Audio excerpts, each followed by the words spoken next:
everybody. Welcome to Conscious Embodiment with Dr. Michael Lennox. This is your host, Dr. Michael Lennox, and we come at you every week, bringing you some information about the astrology of the week and also diving into dreams and dream interpretation. We're coming at you today for the week of September 20th.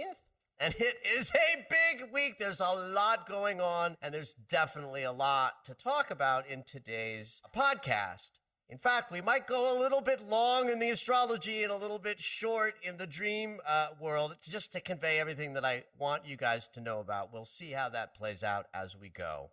But certainly in a week that starts off with a full moon, we got the full moon in Pisces today. We've got a change of the sun. The sun moves out of the Virgo mansion and into Libra on the 22nd.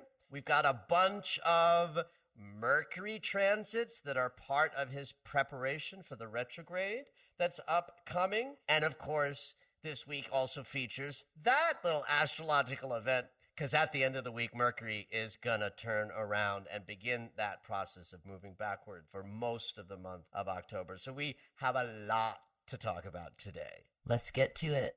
I'm just going to throw this in about the week ahead, that it's going to be a busy week.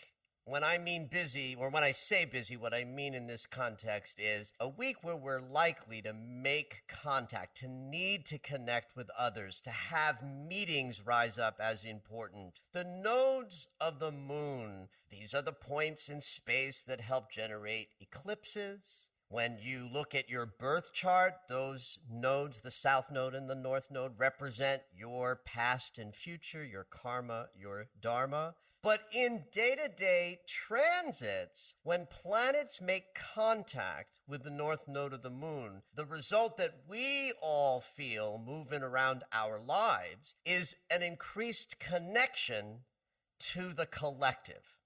So, for example, what I mean by that is today, Mars, the planet of action, is trining the north node of the moon. That means our actions are forcing us out and about, having meetings, making connections, establishing things that need other people to move forward. And then the sun this weekend is going to do the same trine to the north node of the moon. And that's another kind of furthering of connection consciousness. So this is not enormous by any chance, like by any sort of stretch of the imagination. But in a week where the sun is changing signs and we have a full moon and Mercury is very active and Mercury turns retrograde, the fact that it's also a very busy week of movement around the planet connecting with others is something worth mentioning. Well, we start the week off with a full moon. The full moon is today, the 20th of September. It hits right around 5 p.m. Pacific time. So for us here in Los Angeles, it's in our early evening, later, mid-evening back east. And of course, if you are in other time zones, it might even hit your September 21st. I love the Pisces full moon. Partly because I've been on a spiritual journey since I was a teenager, and Virgo Pisces is the polarity that is most directly connected to us in three-dimensional bodies with a big spiritual existential energy that animates us. Virgo is the consciousness of details, systems, everything working in its proper place.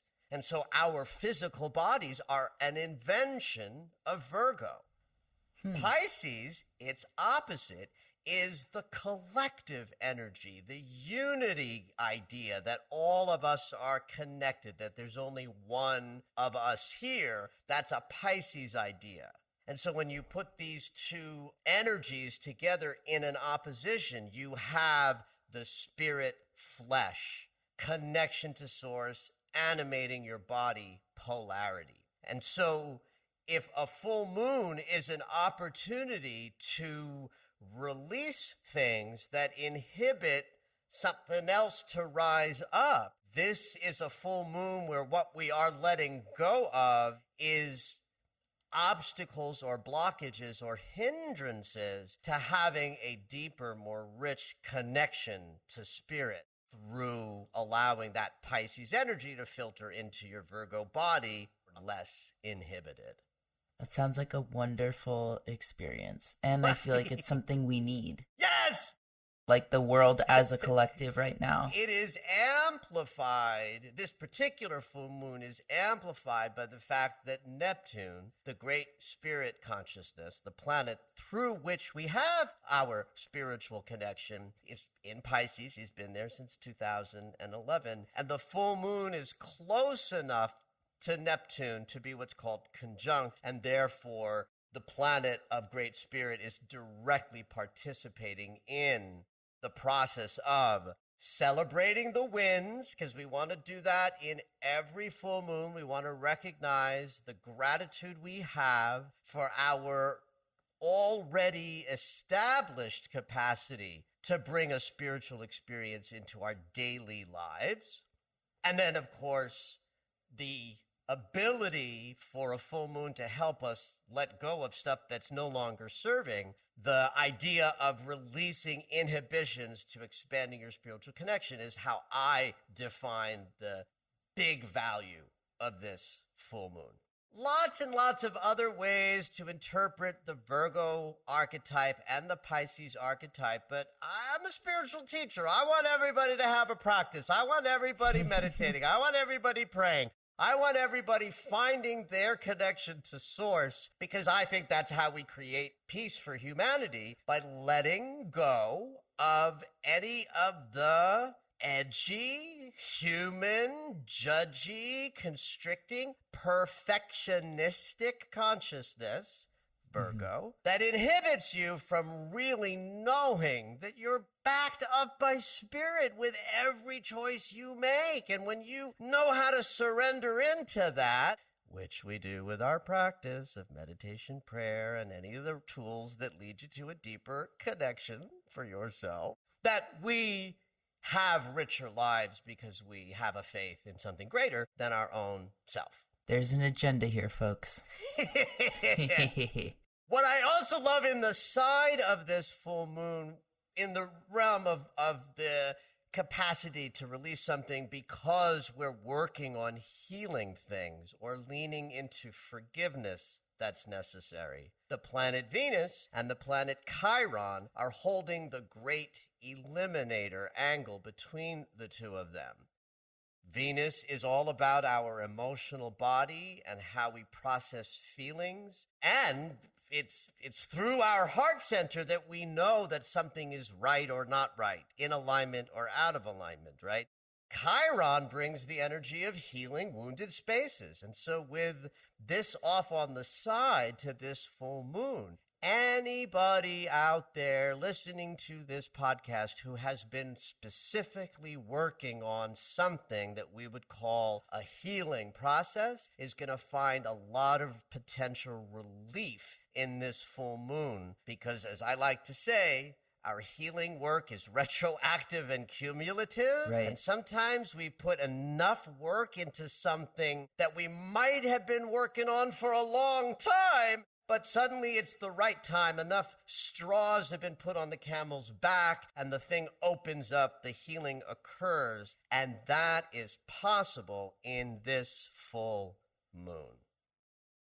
One little coda to this healing opportunity that I just described. So Venus is holding the great eliminator angle with Chiron today, but in 3 days she will move far enough to oppose Uranus. Uranus is that great awakener planet that can change things on a dime or bring about the unexpected, or, like I like to say, if you need a miracle, you want Uranus in the room. So while one transit happens today and one transit happens on Thursday, in the energy world, right, we don't parse things out so much.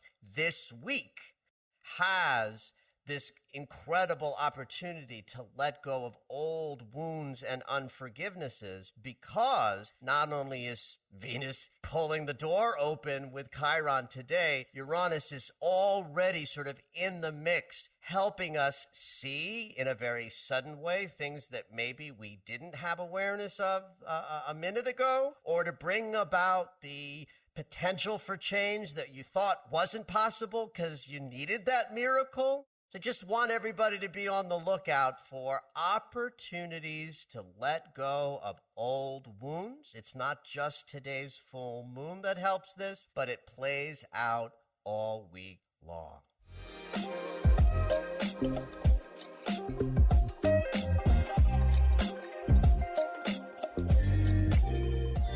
This week is also the important week of Mercury's retrograde shadow. Each Mercury cycle has a number of what we call triple transits. If you don't know what that means, listen to 2 weeks ago when I did a very comprehensive teaching on how Mercury retrograde cycles work. But we are in an important week for paying very close attention to everything that happens in the world of communication, thought processes, negotiations.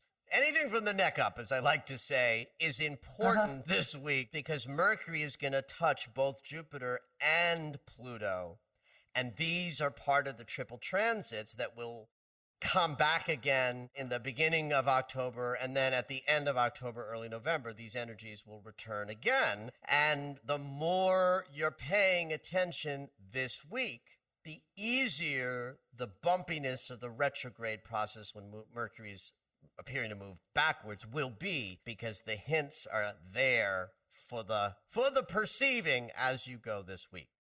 Now, another thing to remember is even though I might parse these two transits out by saying like, well, one of them happens today and the other one happens Wednesday, I'd rather have you just think of them as one unit that are, happening this week that will return in the very, very beginning of October, around the 1st through the 3rd, because that's when they'll hit again when Mercury's backwards. And then as October is becoming November, like the 31st through November 2nd is when the two of them appear again, right? So we'll think of these three acts of Mercury's as key this week, that first week of October, the last week of October.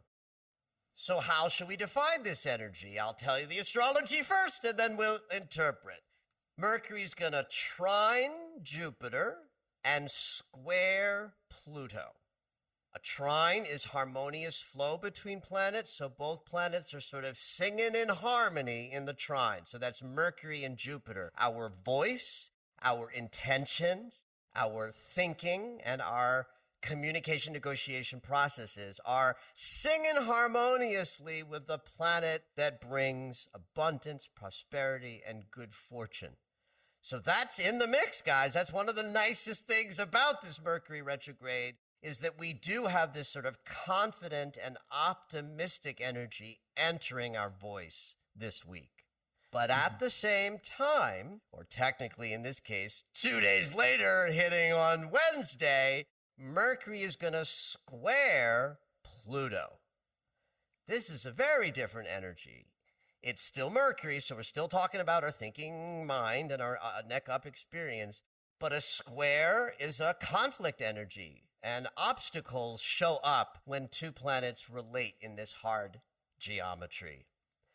When Pluto's in the room, we're dealing with the shadow, the hidden, power struggles, the difference between assertive consciousness and aggressive consciousness. Anything that's a little sideways or that reveals unconscious intentions and feelings. This is going to be part of your Wednesday experience. But when you put them together, you have a week in which we are both open, confident, optimistic about what we want to create, but also forced to deal with the things that rise up out of the shadow that sometimes trip us up, like power struggles.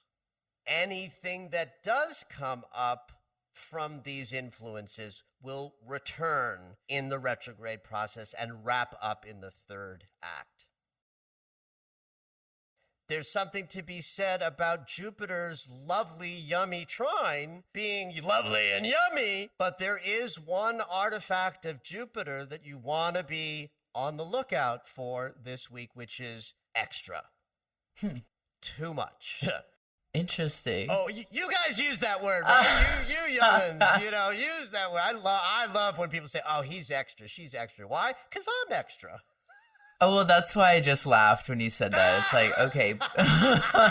Because, yes, I do use that word.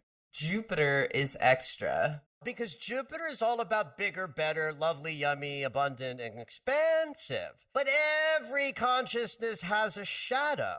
So what would the shadow of optimism and confidence be? Well, too much optimism. Too much optimism, too much confidence. Confidence. Exactly right. Which is highly possible. Well, listen, and nobody knows about that more than I do, which is also a hyperbolic and narcissistic thing to say. So you can tell, I know a lot about extra. So be on the lookout this week for power struggles, for overdoing it, for being more confident and optimistic than the current situation deserves. Or here's a good one with Jupiter's shadow artifact of too much or extra is overvaluing something in the shiny light that you might come back to another day and say, well, that's not as great or big or valuable as I thought. So that's another sort of thing to be on the lookout for. Listen, if you feel powerful and confident and optimistic this week, that's freaking awesome and probably won't need your attention during the retrograde cycle. What's important in a retrograde is what you're going to be learning and challenged by. So if you sail through this week and all is well, you're going to have an easier retrograde than the average bear. But if you bump into anything like what we have outlined here, understand that at the very beginning of October and at the very end of October into early November, you'll be addressing the same issues once again. So I don't know, in a week where we got a full moon and Mercury going retrograde, is the equinox the big news? Is it the second biggest news? I love equinoxes and solstices, but they are marker moments more than energetic fields we must move through. As an astrologer, what captivates me is transit astrology, the geometrical energies that moving planets create for us. The reason I'm captivated by that is because my little body is so sensitive to energy that even just being drawn to become an astrologer was partly because of this sensitivity and the context that astrology has to offer me. So as a result, the things that grab my attention are these energetic waves that I do my best to interpret and help other people ride with more grace and efficiency because you kind of know what's coming. An equinox or a solstice is not a generated energy you have to ride like a wave. It's not. It's a marker of our seasonal unfolding. Our lunar cycle reflects our unconscious experience, where our solar cycle reflects our conscious awareness experience. In this way, the solstices and equinoxes in Western astrology tell us that a certain moment has arrived.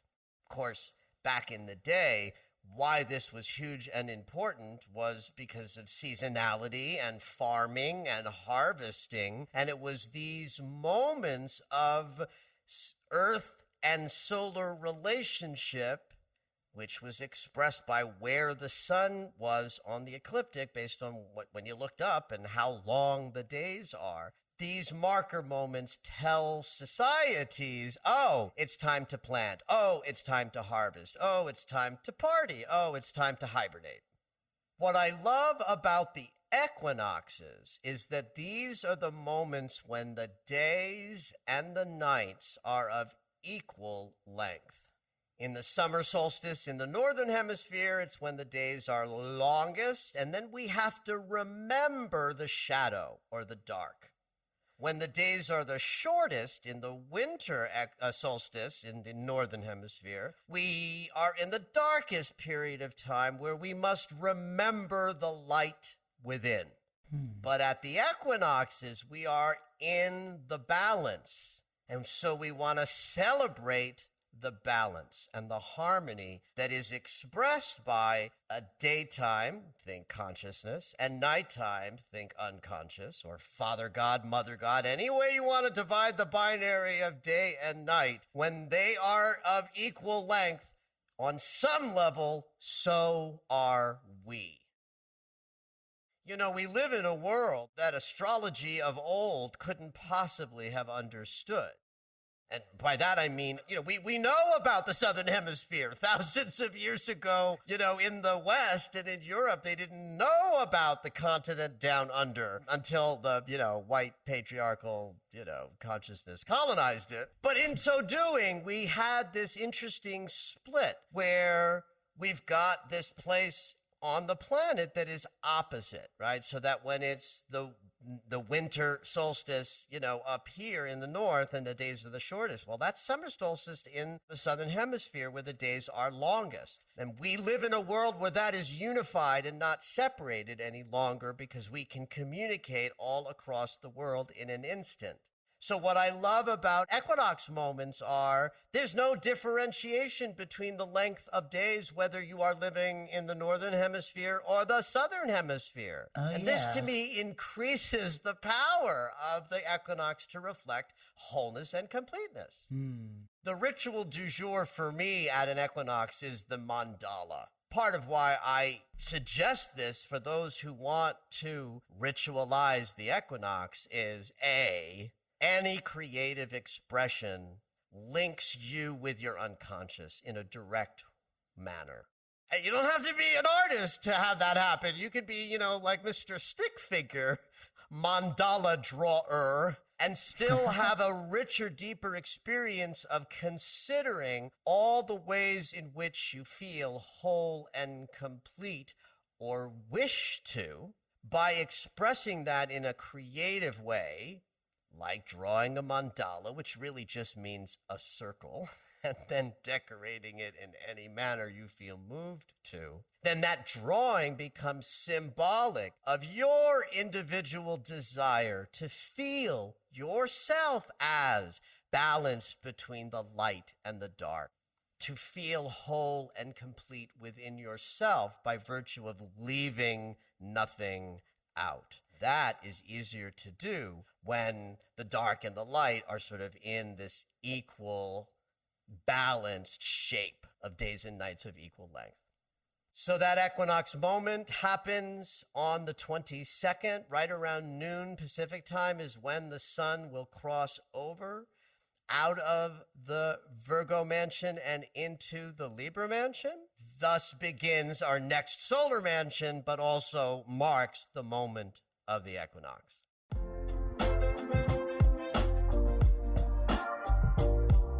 What does Libra season have in store for us? Love. Ooh. Well, Libra is Venus ruled, so we start with that. Who rules the mansion that the sun is moving into on the 22nd, but the planet of love? And Venus also rules two signs, Libra and Taurus, and there is a distinction between what each mansion brings, even though they're both connected to the principle of love. Taurus is about form, the earth herself, and Venus's rulership there kind of connects with the idea that it is actually, as painful as life is, it is actually great pleasure to be in the land of form, in a body enjoying the sensual pleasures of life. The Libra connection to Venus, though, is very specifically about our relationships. And so that's why I sort of cutely said, love is in the air, because love will be in the air, because our conscious awareness, the sun, will be traveling through territory where our greatest consideration is what happens when you look out of your eyes and see the world reflected back to you. And when that principle is executed most beautifully, we are in loving relationship with our world. Have you heard of cuffing season? You know, I vaguely, that's like one of those bells that's like off in the corner. What is cuffing season? So people call it cuffing season as we go into the colder months and people start getting partners so that they can cuddle and like take to holiday parties. But I think it's really interesting. Not only is it cuffing season, it's getting a little colder, but it's Libra season when relationships are coming up. I like that. Well, for that's those a of really us awesome in the northern connection. Hemisphere, that works. Of course, you in the South, I get it. We always have to sort of, you're getting warmer, not colder. But I love that because, yeah. I have to be responsible for that. You don't have to worry about that. You are a full-on northern hemisphere inhabitant, as are most of my listeners, but not everybody. So we always have to make sure that you guys don't feel left out. It's still Libra season, though I love that distinction of cuffing. It's getting chilly here, and all I think of is to make sure that the landlord knows that my heat needs to be fixed. All right. So the most important thing, though, to say about Libra season is that while we start with the idea of relationships being key, it's really more important in a consciousness conversation to talk about that life is a mirror. That everything you see out there is a function of your inner perception of it. And that any change you wish to make in what you see out there must start within. So even just the notion of change your thoughts, change your life, that's a Libra mirror consciousness trope. Because it says the thoughts you're having on the inside of your experience create the reality in your outer world. And Libra invented this idea. So as we move through Libra season, for those of you on a consciousness path, it's an excellent time of year to be in awareness of the ways in which your inner equivalent of life is showing up as your life. Well, let's wrap up the pod today with the really juicy thing that's happening this week, which is Mercury turns around and starts his retrograde next Sunday, the 26th. That backward journey is always about 22 days, always. So that's the 26th of September through October 18th. That's the period of time he'll be moving backwards. The degree points he's traversing is from 25 degrees of Libra, where he will be at the end of this week when he turns around, and back to 10 degrees of Libra, where he'll wind up at around the 18th of October, and then he'll go forward again and start the whole process over again.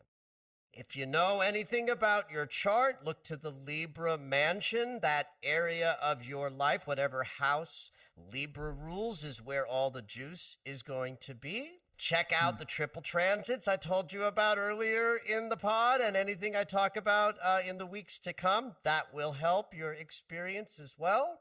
And understand one important thing about Mercury slowing down before he turns around, because that's going to be part of this week as well. Because Mercury turns around on Sunday, that means like Wednesday, Thursday, Friday, Saturday, he ain't moving. And so when Mercury is like stock still in the sky and doesn't appear to move at all, that's called the storm cycle. Actually, it's really called the storm cycle when he's backwards and slowing down, but this one is bumpy enough to merit the moniker. Just understand that communication is going to be a little challenged because the planet of communication isn't moving. Watch your communication this week.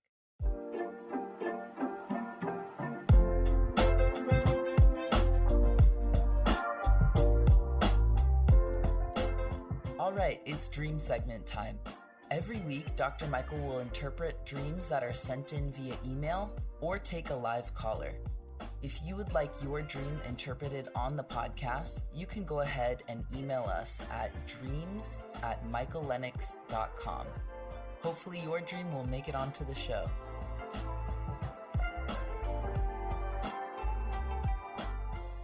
I pulled up a short little funny dream. It's just funny to me because it totally reminds me of dreams I had as a kid. Oh, cool. Where, It's not someone in your life that shows up always, but it could be total fictitious characters that you believe to be real.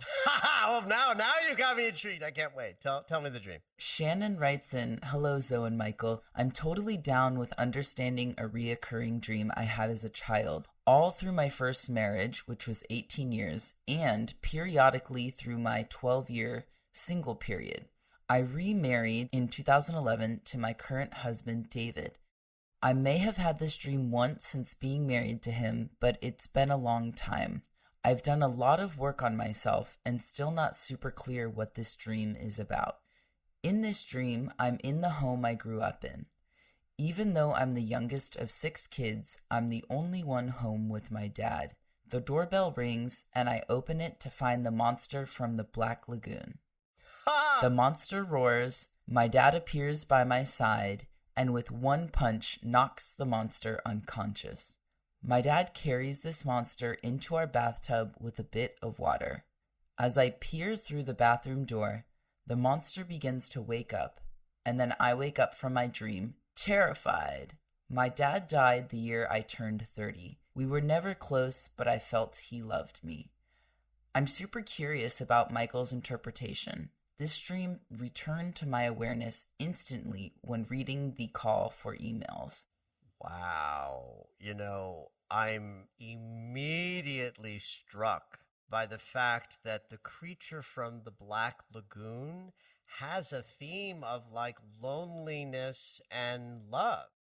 There's a woman involved, and the creature goes to get the woman and take her back to the Black Lagoon. He's in love, but because he's a creature, he doesn't get love, or he doesn't feel deserving, which is a theme in some monster movies, right? Even Frankenstein, right? The Bride of Frankenstein, he begs his master to make a woman for him, and he does, and she ain't having it because he's an ugly monster, right? There's a theme about love and relationship in the creature of the Black Lagoon consciousness. At least that's what popped into my head. Because, the iconic image from that movie, you are way too young to know this, but there's an iconic image of him carrying the woman into the swamp, right? And I don't think it goes well for him. So the other thing that I'm immediately reminded of in this dream is how we marry our parents. That's something that happens, that we move towards spouses and partners that are going to remind us of the triggered places in us that need to be healed based on how we were raised and received love from our parents. Is that why does it stick out to you a lot that it came more frequently in her first marriage that ended? Oh my God, yes, because the first marriages are more directly our parents, and that if, as she said a couple of things, including, I'm on a path of consciousness, so of course she's healing as she goes. And so, yes, Zoe, well alerted to that. It was stronger in the marriage that was probably more like a dad template, and then weaker with the second marriage after some years of singleness to heal and grow. So that is definitely why that image or that idea rose up. But there were also another reason why I thought of love and relationships and marrying our parents is because the dreamer told us that. She told us that by saying, hey, here's what I want you to be thinking about before you even hear the dream. That I was married, that I was single, that I was married again. So it counts what people say about their dreams and how they describe the dream itself and how they set it up. So I know that the dreamer is having some connection to marital relationship consciousness and the presence of this dream. So that reinforces my curiosity about love and how this dream might be reflecting that she ultimately married her dad, even though there was this beautiful image of dad kills the monster. That's like a wish of, if this is a childhood dream, that's a dad's my guy. He's going to save me. He's going to kill the monster. But if we look at the dream many, many, many years later through the lens of psychology and spiritual, self-expression and unfolding and healing, we then know that it's also like a signal that dad and the monster are love objects. And how do we know that? Because there were lots of other siblings But this is just about her and her dad. She's home alone with her dad, which is unusual, right? Because the dream is not in consideration about any other relationship, but the one from daughter to father that certainly in a heterosexual, model is going to turn into spouses, boyfriends, husbands later on down the line. Thank you for listening to Conscious Embodiment, Astrology and Dreams with Dr. Michael Lennox. You can find us on Apple Music, the iHeartRadio app, and anywhere you find your favorite shows. Head on over to michaellennox.com for information on astrology readings, the Daily Astro Alert subscription, upcoming classes, and to join the mailing list.